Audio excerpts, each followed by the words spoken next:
আজ এত রোদ্দুর যে দেখে আর বসে থাকতে পারলাম না। কত জামা কাপড় কেচে দিয়েছি। হাতে ব্যথা ছিল, কাল সন্ধেবেলায় পায়ে একটা পিন ফুটেছিল, তাই টিটেনাস ইঞ্জেকশন নিয়ে এসেছি। তবুও জামা কাপড় কেচে দিয়েছি। তো রোদ্দুর কেউ বসে থাকে? কোন দিন আবার বৃষ্টি চলে আসবে, ঠিক আছে? আজ আকাশটা খুব সুন্দর, তাই না? এরকম আকাশ দেখলে মনে হয় যেন পুজো চলে এসেছে। এখন অল্প অল্প অবশ্য শিউলি ফুল ফোটে, মাঠে কত শাপলা ফুটে আছে। শরতের আবহাওয়া ছুঁই ছুঁই করছে, মনটা খুব ভালো লাগে এরকম আবহাওয়া দেখলে।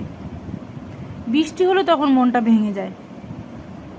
রোদ্দুর উঠলে মনে হয় যেন আর বৃষ্টি হবে না, আর বৃষ্টি আসলে মনে হয় যেন আর